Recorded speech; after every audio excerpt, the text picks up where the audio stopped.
Hi friends, in today's lecture I'll try to discuss a conceptual topic called exchange traded funds. So a lot of students have some doubts on this exchange traded funds and they are facing difficulty in understanding this exchange traded fund topic. So now in this video I'll try to deal what is an ETF and what is the difference between ETF and other investment things, and I'll give one example so that you can understand how does ETF works. See, exchange traded fund. What is the meaning of this fund? This is an investment fund. That means we are investing in something, and which you are investing, either you are investing in a stock, or you are investing in a commodity, or you are investing in an asset, anything. So either you are investing in a stock, or you are investing in a commodity, or you are investing in an asset, or that means you are investing in a share or a debenture, you are investing in a gold, oil, or you are investing in some company. But how you are investing? Your fund is invested and it has to be happened through an exchange trade. So what is that exchange? It is a stock exchange. That means we are investing in a particular stock or a commodity or an asset through a stock exchange. Then immediately you will get a doubt, then what is the difference between the shares and these ETFs? Because in shares also what we are doing, we are investing in a stock, we are investing some assets, we are investing in something through the stock market. Then what is the difference between your shares, debentures and derivatives with ETFs?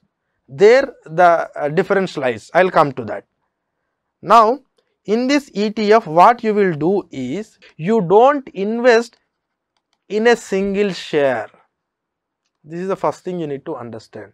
You are not purchasing like a shares, it is a bundle of shares. Not bundle of shares of a particular type, it's a bundle of shares of different companies. So this is having some diversity. That means I am not investing only in shares of a particular company. I am investing shares of a company X, company Y, company Z, company W, company U, company V. In all these company shares I am investing. Suppose if at all you want to invest in all these companies, you need to invest separately through different shares. Okay, you need to purchase some lot of 10 lots. That means one lot includes maybe 100 shares or something like that. So 5 lots, 2 lots, 3 lots, again 15 lots. So you have to do in this way. Directly you need to invest in different companies. And in these ETFs, what you will do is, you don't go separately to different stocks or different shares, but you will choose an instrument. Through that instrument, you will invest in multiple companies. So you are investing only in this instrument, but this instrument will in turn will invest in many things. That means you yourself investing in different companies or different stocks through a particular platform, and this platform is creating an avenue to invest in multiple things. So you are not directly going into that instrument, you are not directly going into that stock, you are just placing your whole money somewhere. That money itself is in turn is investing in different things. Then again you have to get a doubt, then what is the difference between mutual fund and ETF? Because mutual fund also do the same thing. When you don't have an idea to invest in anything, you will just go and you will invest in the mutual fund. That mutual fund will diversify your money into different aspects, and sometimes you have an option to choose where you need to invest, or otherwise the mutual fund itself will decide and finally they will give the money to you.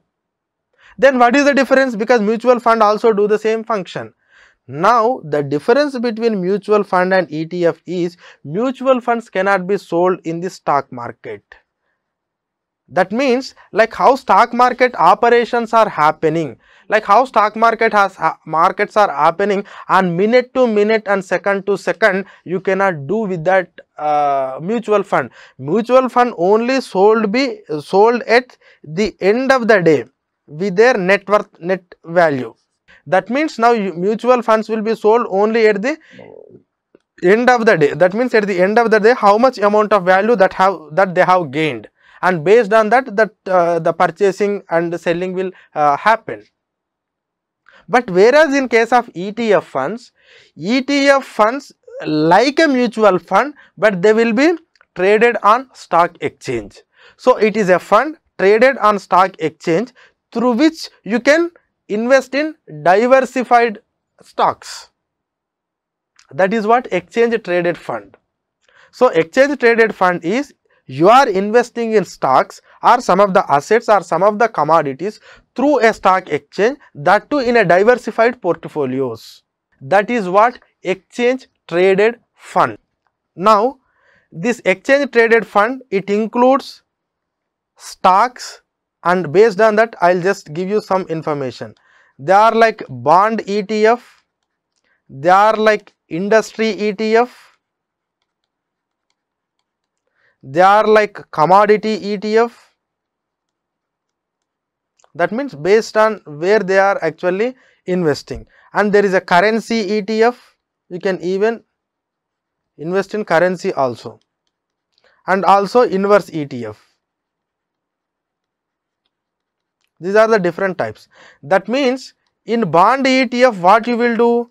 You will invest in government bonds or corporate bonds or state government bonds or local bonds. So this is an instrument. If you are, and who will issue this ETF? Again, there are something like how mutual fund brokers are there. Like that, you have this ETF brokers also. So you need to go and you need to purchase an ETF. And whenever you are purchasing an ETF, it is up to you to where you have to invest. Either you want to invest in bonds, or you want to invest in some industry specific thing, or you want to invest in specific commodity, or you want to invest in specific currency. And based on the value of that bond value or the industrial share or commodity price or the currency value, you will get gain or lose. And here when you are investing in this particular ETF, there are already some predefined set of ETFs are there. Suppose take one ETF, just assume I am giving an ETF name called XYZ. This is an ETF.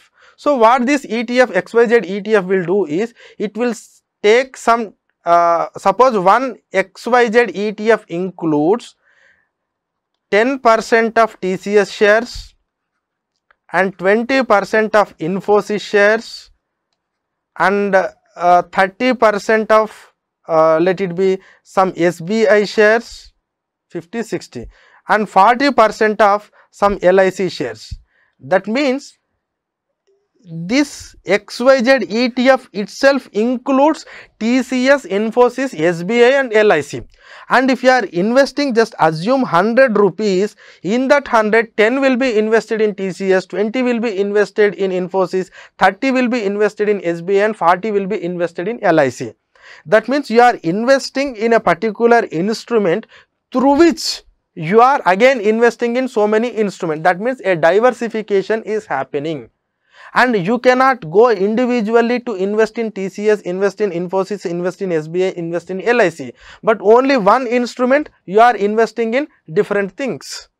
This is what exchange traded fund. Now your ETF, you can sold this ETF in the stock market and you can sell this ETF in the stock market. You no need to wait for at the end of the day. And here that too, it is a passive and it is an index tracked fund.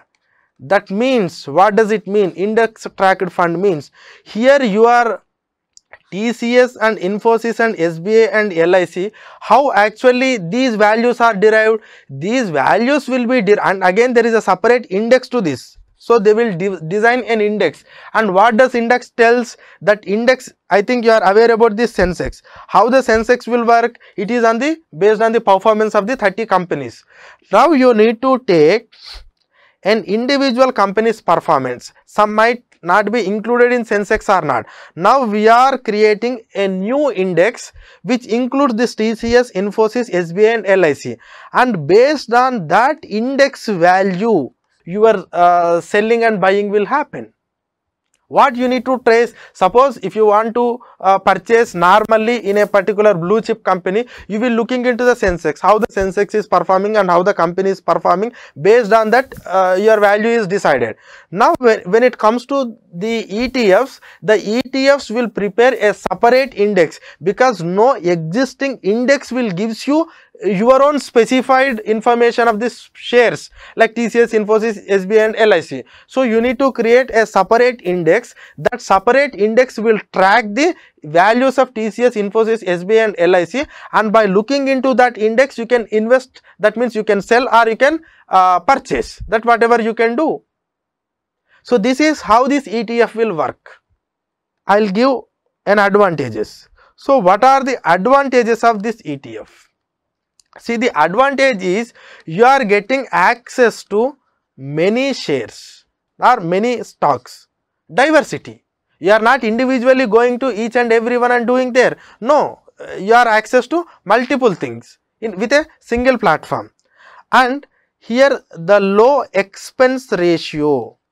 Generally, I think this concept expense ratio I have explained on mutual fund. Expense ratio means simply it is a brokerage charges that are charged by the firm with whom you are investing. Like there are suppose if you go to mutual fund, no, that mutual fund company itself charges something, but here it is less. Why it is less? Because it is not something like a mutual fund. Mutual fund will itself use some knowledge and they will try to invest in different funds, then only you will get the benefit. So you will just take that money to the mutual fund, and mutual fund itself diversify the money based on their own ideas and based on their own skills. But here in case of ETFs, you are selecting a ETF, that ETF value is directly tracking an index. There is no much proficiency required here. It's an automatically tracked one. So that is why they don't charge much. It is low expense ratio. That means the charge is less, so your gains are more. Next, you are managing your risk through diversification. That means you are not individually investing in anything. You are not individually investing in whole lot of shares, whole lot of money is not invested in one. You are invested in 4 or 5 different things. That means you are diversifying your risk. That is possible here. Suppose if TCS share has come down, don't worry, LIC and SBI share is there to protect you.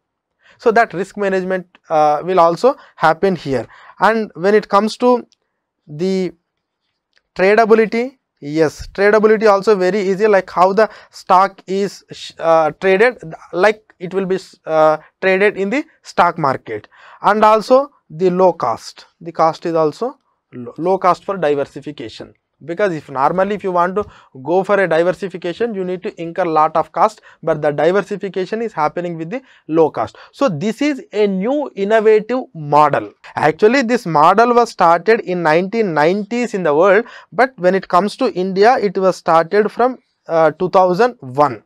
Okay, from 2001 also we are doing. And again these things may be some of the commodity ETFs like gold ETFs, oil ETFs, some of the stock ETFs, share ETFs, anything, bond ETF, like I told, no. But generally in technically we use like bond ETFs, commodity ETF, industry ETF, like that we will use. But we used to have gold ETFs and oil ETFs and also the ETFs with respect to shares of the few companies. So that thing is possible in these ETFs. Okay. Now once you are clear with that, now I'll just give you another important thing like ETF derivatives. Again this is an important thing. See, what is the meaning of derivative? That means you are doing your trade on a particular commodity and you will going to have a future agreement. Now in these ETFs also, so you will take a bundle of shares of different companies and you are going to sign a contract. In future I am going to sell, and again you will have the futures and options here. like how you can do the activity with the derivatives. So a ETF derivative is also possible, and in that case, you in normal derivative case you will only invest in only one particular share or one particular stock, but here you are going to sign a future agreement for a bundle of shares. So that is what ETF derivative. Simple concept. Now I will just give an example. This example I have given in class also, but again I will give so that you can understand this Bharat 22 ETF. So this Government of India has launched a new exchange traded fund called Bharat 2022. Okay, so this ETF holds the stocks of the different companies. So it will track the performance of 22 stocks. Why the meaning of 22 means 22 stocks. And in this 22 stocks, 19 are public sector company stocks and remaining 3 are private company stocks. Not like private people are added to this, government share in this private sector. So it is only, it whole represents the government stocks. That means 19 PSUs, and in some private companies also Government of India has a share and they are tracking that governmental shares. So 19 plus 3 total 22. So now just I will show you some companies. Yeah, the components of Bharat 22 ETF. So it includes Larsen and Toubro, ITC, State Bank of India, Power Grid, Axis Bank, NTPC, ONGC, National Aluminium, Indian Oil Corporation, BPCL. Now they are going to privatize it. GAIL India, Coal India, like see. So these are the 22 stocks, and these 22 stocks include the basic material are there, energy related firms are there, finance related firms are there, FMCG firms are there, and also industrial things are there, utility things are also there. So the highest weightage is which one? 17. That means suppose if I am investing in Bharat 22 ETF of 100 rupees, means I am investing 17.1 rupee in Larsen and Toubro, and I am also investing some point. So this is a weightage of the 100, it is a weightage. So that means you are, if you are investing in 100 rupees, means you are investing in 22 companies, and based on the share value of all these 22 companies, there is an index that has developed. That index is Asia Index. That Asia Index is an index provider, like how the Sensex is provided by the SEBI, like the case the Asia Index is providing an index which tracks only performance of these 22 companies' shares. Now based on this index performance, the investors will try to invest in this ETF, or the purchaser or the buyers who want to purchase this Bharat 22 ETF, by tracking or by seeing this index they will try to purchase, and again from where they will prepare this index, again they will track the performance of these stocks. And how they will know the performance of these stocks? There are other indexes, they are tracking the performance of these stocks. You can't go to the Larsen and Toubro and try to ask the thing. No, the Larsen and Toubro's share will also reflect in some of the indexes like Sensex or Nifty or some other places. The Larsen and Toubro shares will be reflected, and those reflecting parameter or the reflecting thing you will consider here. Like how, take the case of let's take the case of Axis Bank. So Axis Bank share is performing at Nifty 50, just assume, and you will take the performance of the Axis share in the Nifty 50, whether they are increasing or reducing, and from there you will again devise a new index, and from that index the investor will try to invest in this. So it is not a directly related thing, it is an indirectly related thing. So it is tracking some other index, and by tracking those indexes you will prepare an index, and that index will give you the clear values of the stocks or shares of the ETF. And who are doing this? ICICI Prudential AMC, asset management company. ICICI AMC is actually dealing with this ETF. That means this purchasing and selling, everything, regulating, recording, registering, everything is happened to this ICICI ETF. And now the question is, why government is going for this ETF? Okay, for ETF you have an advantage, it is cheaper, it is diversifying, it is risk diversifier, everything. But why government is going to this? Because see, there are two ways you can sell the companies. One, you can directly sell it to the private people, that is what privatization. One is you can go to the stock market and try to sell some of the shares in the stock market. But what here I am doing is, I am not selling the whole shares of a particular company. I am only selling the part of shares of my company. Part of shares, that means suppose just take the case of Larsen and Toubro in India, just assume Indian government is having 12% shares. I am not selling 12% shares. Suppose take the case of ONGC, India is having, just assume 85% of the shares. I am not selling 85%, I am not putting this ONGC to the private people, no. I am taking only part of Larsen and Toubro, part of ITC, part of SBI India, Power Grid Corporation, Axis Bank, like in total I wanted to sell only portion of Government of India stake in every company. Like I have clubbed 22 companies. Why I am clubbing 22 companies? Because if I go for individually, I need to sell lot of amount of shares, but I don't want to do that. I want to sell only few parts of my stake in particular company, and that too these 22 companies are highly performing companies. And when it is a highly performing companies, means people are so interested in investing in these companies. But at the same time, I don't want to privatize these things. I don't want to lose all my stock. I wanted to gain some revenue out of that, but I wanted to sell only portion of the top performing companies. That is how I have clubbed the performing companies shares together. Now I am trying to sell only little amount of my stake in these companies. Now in this way I can get good amount of, because all companies are performing well, so people try to invest more because everyone is performing, so definitely I will get good return. So that is why good amount that the government will get. So government will can get some disinvestment amount in this manner also. Second point is the retail, that means the people of India can become part of some of the government companies. If it is a big bidding process, no, you and me cannot go and purchase some of the shares. No, it done at the higher level, some thousands of crores of level, but it will create an avenue for the retailer, like people like you and me, to have our own stake in these governmental companies. At the same time, we can get the benefit of that performance. At the same time, Government of India is also going to get a good amount of money out of these disinvestments. So this is one of a new method or a new strategy that followed by the Government of India. I think you have cleared with these concepts, okay?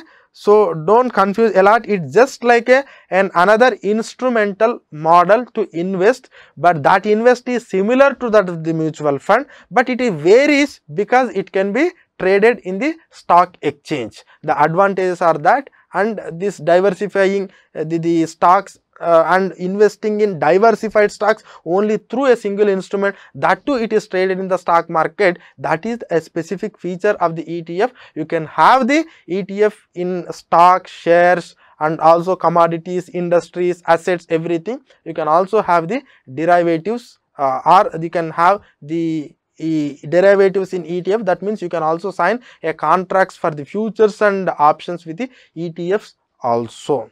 Okay, so this is about ETF and also Bharat 22 ETF. Thank you.